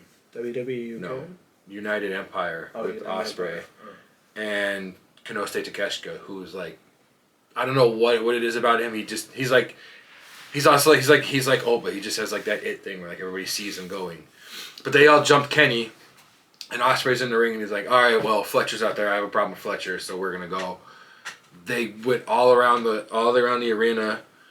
Kenny and Ospreay suplexed Archer into a table in the table at the concession stand, where they're like selling. There's people like buying shirts and belts, and there's just a guy around the corner getting suplexed. They get back into the crowd, and Ospreay climbs like the concrete wall. Kenny climbs the scaffolding, and they both just do a moonsault onto everybody. That was insane. Afterwards, Ospreay retweeted it and put, "That's the highest I've ever jumped off of." They call out. I don't know when it is. It might even be next week or 2 weeks. They're doing a show in Australia. So Kenny called out it's going to be him and Ospreay as a team against Konosuke Takeshita and Kyle Fletcher, which I think is going to be a great tag match. But then Kenny's music started playing. He's like, whoa. He's like, "I got to do like my thing." So we did the good night, goodbye, bang. And then he's like, "All right, now play my music because I'm afraid of heights. Let's get down off of here." There's nothing, I mean, they're doing a lot of Jeff Jarrett going after the title because I believe this is his last year, or he just renewed for a couple years, but it's like near the end of his thing. There's a Ricochet swerve, which has been going on since Lucha Underground days, because Ricochet's starting to go a little heel now. He stabbed Swerve with golden scissors like in the forehead, and now he wears them like as his pocket square. So he goes around with that. There's nothing really else. I said it to you, Lashley and Shelton Benjamin won the tag titles in Private Party, but like, I feel like nobody ever knows what to do with Lashley. I mean, I feel like the last time Lashley was big is when he was in TNA, and he was the TNA champ there. Yeah, like, Headband Lashley. Yeah, Headband Lashley. Headband Lashley, yeah. Maybe when he had the ECW title, maybe, but like, I think a lot of people's knock on Lashley, kind of like what we talked about prior, was his like promo ability. Right. Like he could cut a promo, but it's not. He's just such a soft-spoken guy. It's not a memorable promo.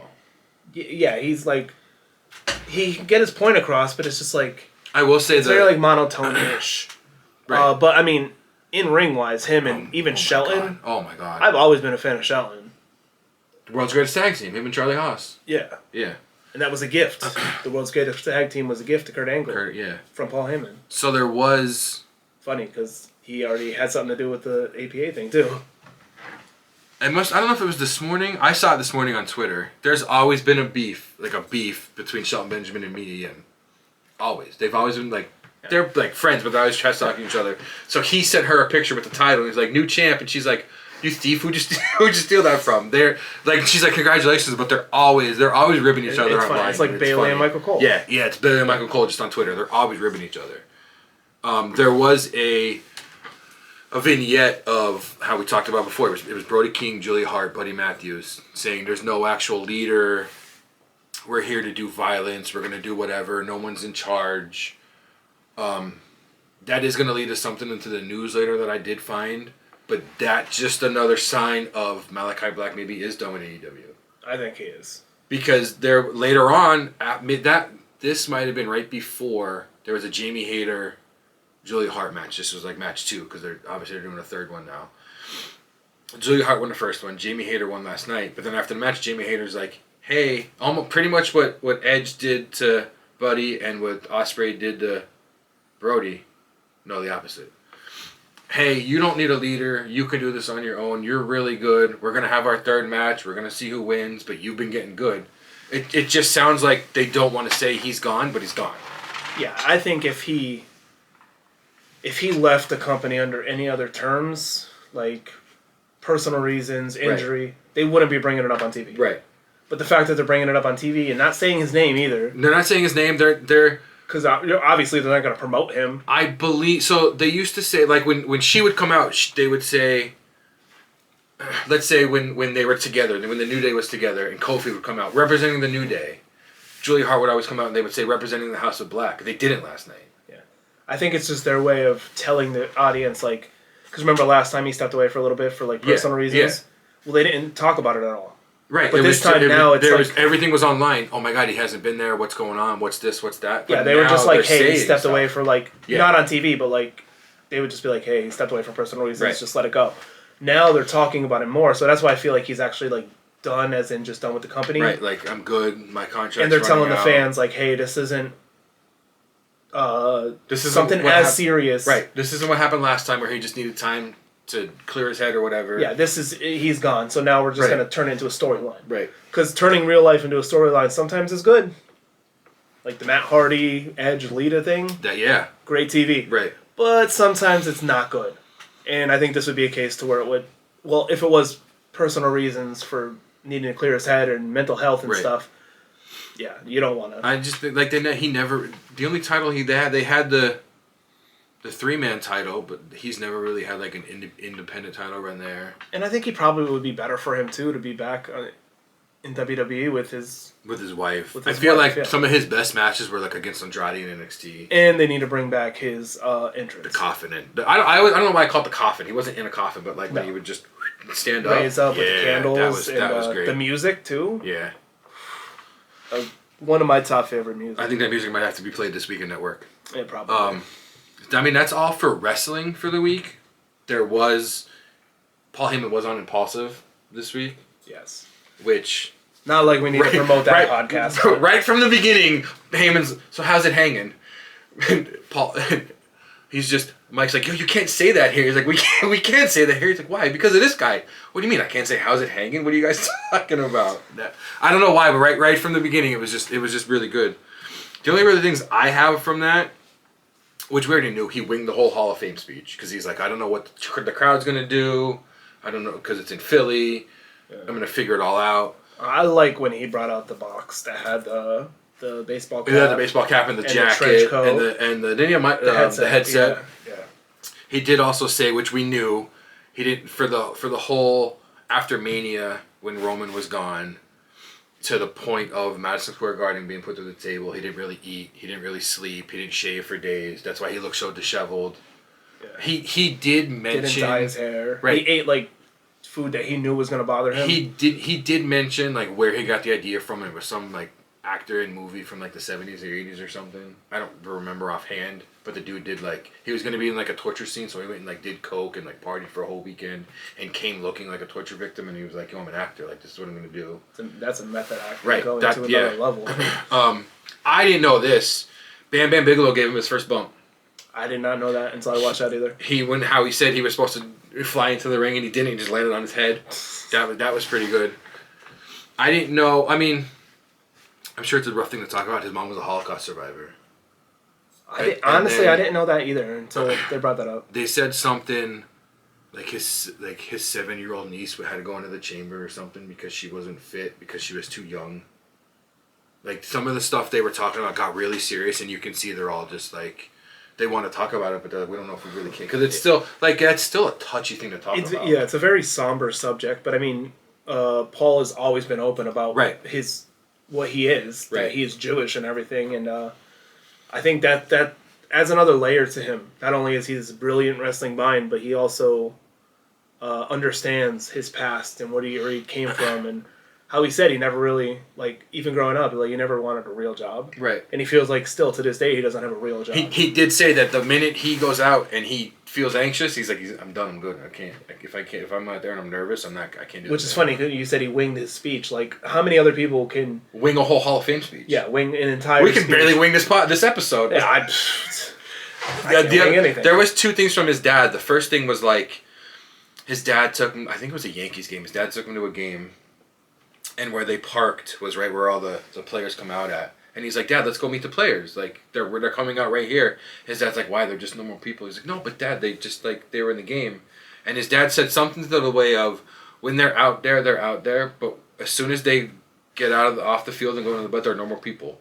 He's like, you don't go and try to get the autograph of, like, the dude at the deli, the garbage man, your dentist, the police officer. They're just doing their job. They're just doing their job. Now they're normal people. Leave them alone. And that was kind of cool. The other thing he got from his dad was a lawyer. So before every thing in the why can't I think of, like, where the judge is at? Courtroom. In every courtroom, ladies and gentlemen, my name is, so that's where he got it from. He got it from his dad. Ladies and gentlemen, my name is Paul Heyman. That is, like, one of the most iconic. I didn't know he did that. And as soon as he said that, I was like, oh my God, that's really cool. To, like, honor his dad like that. I don't really have, I mean, that was pretty much all the week that I have, all that stuff. Because now we're we're looking forward to SmackDown tomorrow, Saturday Night Main Event. Well, other things that were going on during the week, Baron Corbin is going to get back into the wrestling scene under a new name. Under a new name. Yeah. Well, he was at the GCW event over the weekend. It was GCW versus the People. He did have a match with, I know it's in here somewhere. He had a match against Josh Barnett in a Bloodsport match, because Josh Barnett, I believe, owned Bloodsport. But, like, they took the ropes down and stuff. But he came out with his real name. He came out as Tom Pescott. Yeah. But I've seen some clips. He looked really good. I mean, he's always been good. I've always been a huge fan. Yeah, but his new name now that he's going to go by is Bishop Dyer. I kind of like it. I kind of do too, because it's different. Yeah. I don't know what it is. I know he probably can't, and I shouldn't talk shit about it. I miss long hair Corbin. I don't know why. Well, I mean, that's probably not a choice. No, I mean, it's not. It can't be a choice for everybody. What can we say? Yeah, he has to wear a hat, or else I won't be able to see from the reflection.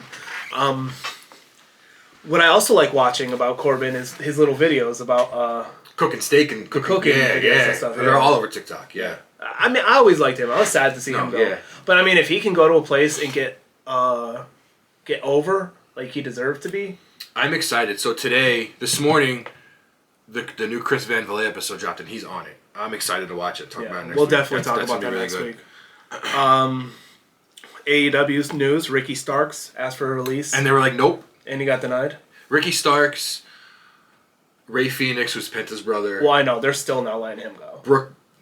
Britt Baker, I believe there's a fourth one that are just like, no, you're not going anywhere. Which is funny because Tony Khan used to always talk about Vince and how he used to keep the wrestlers hostage and stuff, and then now he's kind of like doing the same thing. He was supposed to be at an indie show like 2 or 3 weeks ago, and Tony Khan's like, you're not going. Well, I mean, everybody knows Penta's brother's going to WWE, right? But like Ricky Starks. Ricky Starks would be great in WWE. Well, isn't he really good friends with Cody too? I think a punishment he's getting is he was at Mania.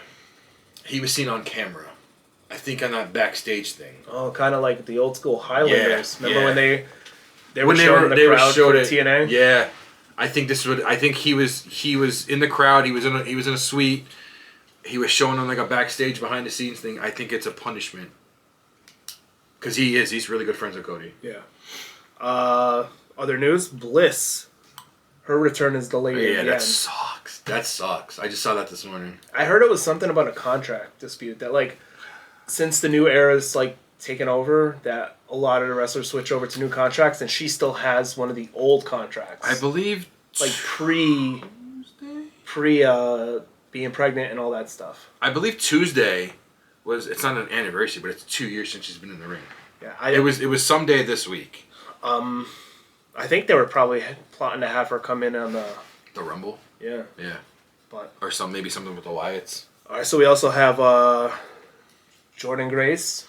That was probably her last Genesis. Yeah, because there was Well, not Genesis. That was probably her last Impact. footage of her at the Performance Center, and I mean, I know that they work together now and everything. I mean, she was at the Rumble last year, Yeah. but if she's gonna, because that's the first thing I have on the news is Genesis was probably her last TNA show. Maybe she'll do something this week as like a goodbye, but yeah, she was at the Performance Center. I read an article, off the top of the head, I can't remember what it was, but even backstage, they had kind of like a going away. I saw the video. So the video's funny. I don't know who the two, probably producers. She hugs two guys. Tessa Blanchard's standing there. She walks right past her and hugs the whole rest of the women's division. What else do we got going on here in the week of news? I have Nick Khan states 40% of WWE viewers are women. That's really? a big number. That is a huge number. Yeah. Considering nothing like. That, I mean, we go to events all the time, and there's a lot of women. There's a lot, yeah.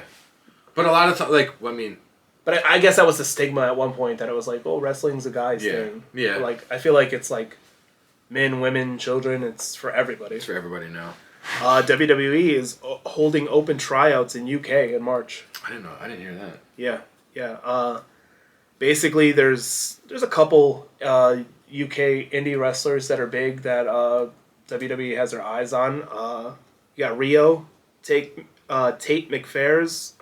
I've heard of Tate McPhair. Damien Corvin. Sorry, I mispronounced that last. We talked about Baron Corbin, and then I almost called him Damien Corbin. But some of those guys, they're big talents. There's recent success, obviously. When they did the open tryouts in Australia, they signed the Zariah from there last year. Now she's in NXT, not doing nothing for like 3 weeks. But still, she's a beast. She's probably gonna be in the Rumble. These guys, it's like they have an opportunity, and I mean, I miss WWE UK too.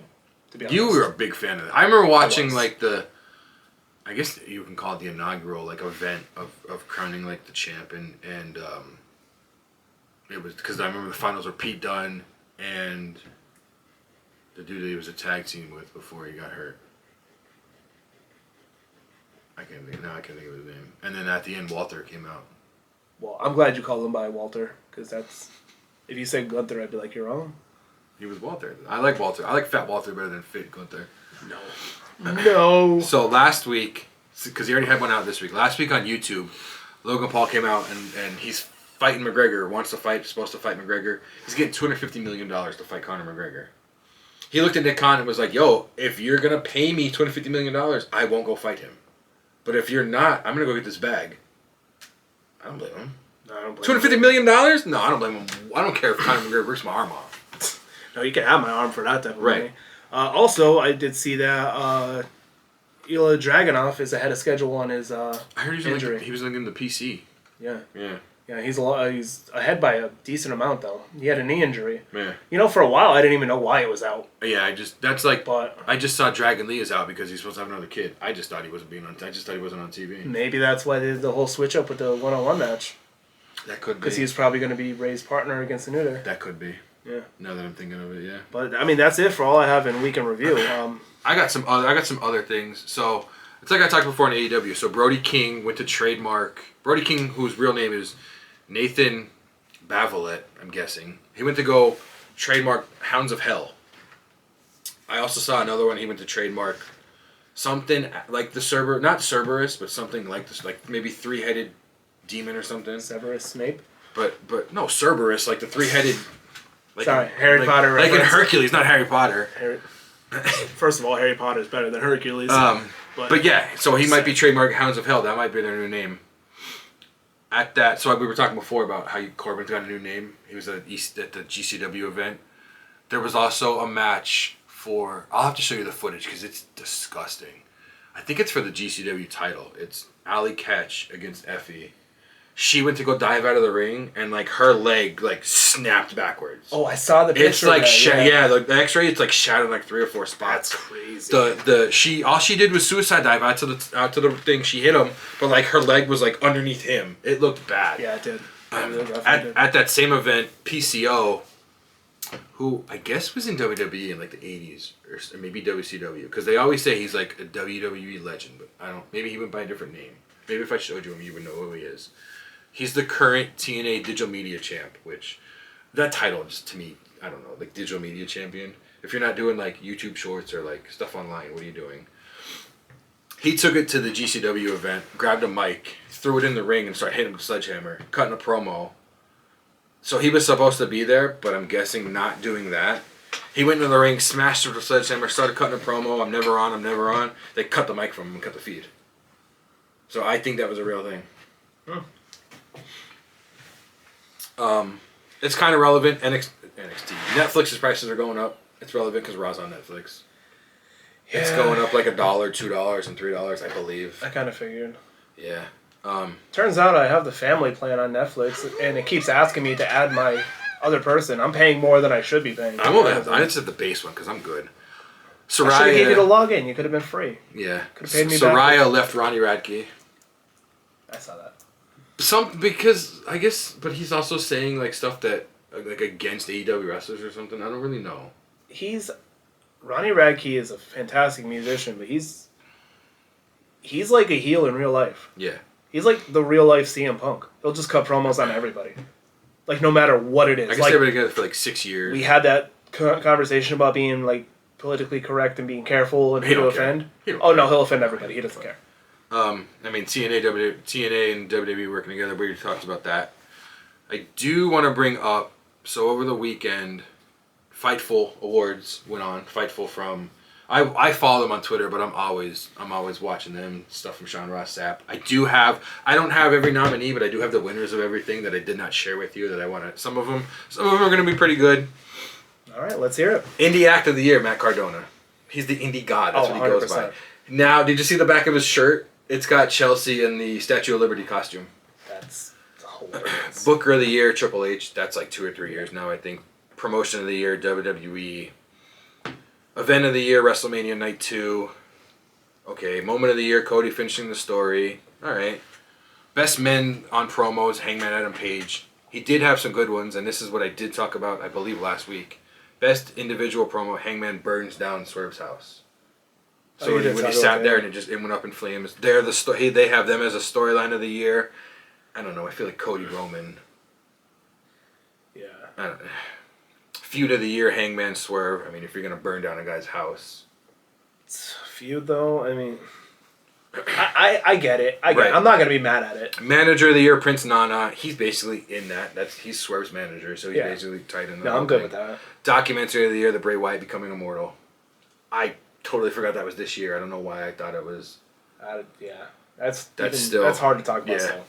I have watched this couple times. Best talent media of the year is Hey EW with RJ City, but it's not it's Hey. They have it Hey and then EW. He just does like little interviews and stuff. It's pretty funny.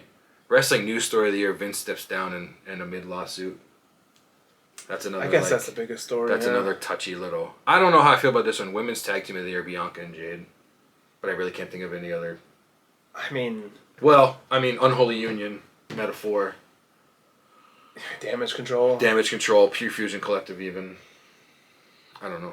Men's Tag Team of the Year, Fraxium. He did have one of them had a match against Obafemi, then they had a title match. Then the following week, the other one had the match against Obafemi and a tag title match. I guess that's not the popular answer. Right. I don't know. I don't have who everything was. But they really, they've been putting in work, though. Right. So I guess I can't be mad at it. Like, They weren't. Yeah. Tag team match of the year. This is a pretty good one. Sting and Darby Allin versus the Young Bucks. That was a pretty good match. That was his retirement match. I'm not a fan of it. Hot take. Gear of the year. Sting and his sons. That's pretty good. That's cool. Sting's sons dressed up as him through the years. Stable of the year. The Bloodline. Solo's Bloodline.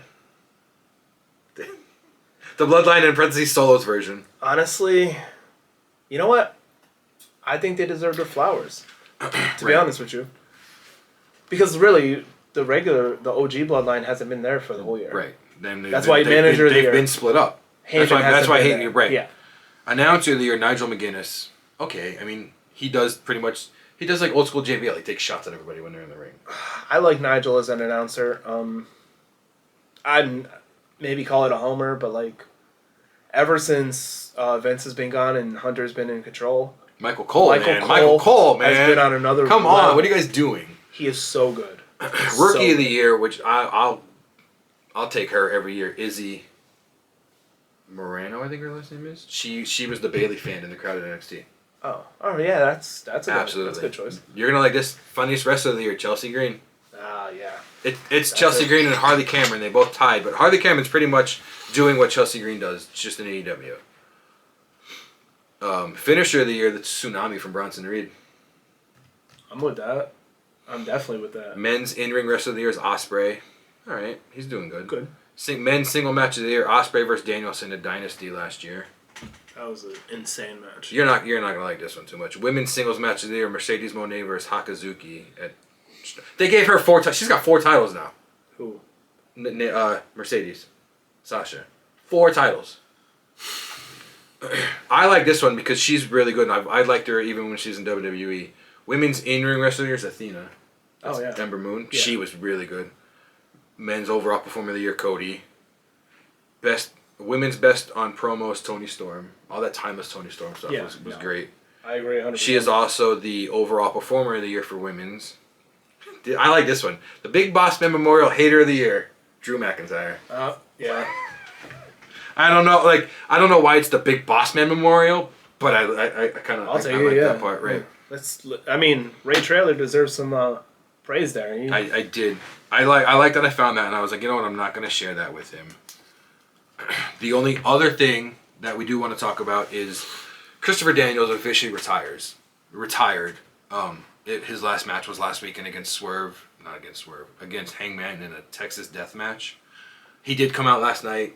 Hangman was cutting a promo. Hangman had a squash match against whoever.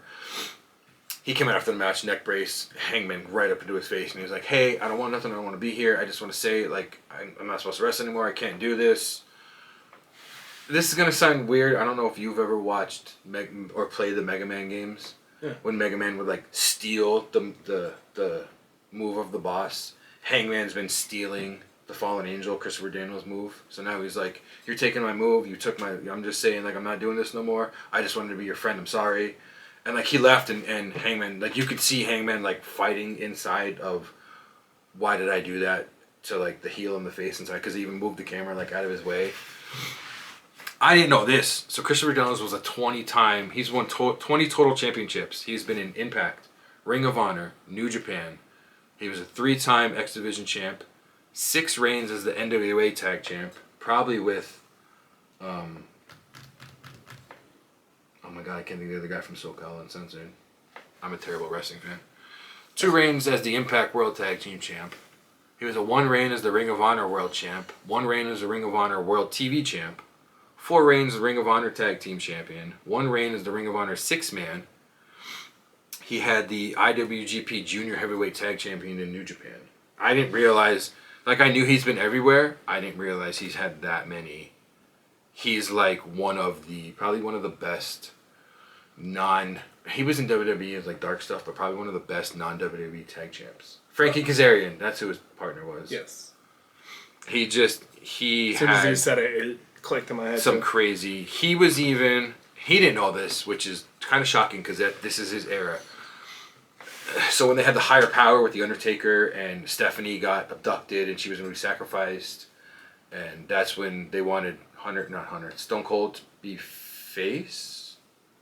They wanted Stone Cold to change because Vince wanted Stone Cold to save Stephanie. But then the higher power came out and Vince pulled off, and it was supposed to be me all along. That was supposed to be Christopher Daniels. Yeah, that was really interesting because I never knew that.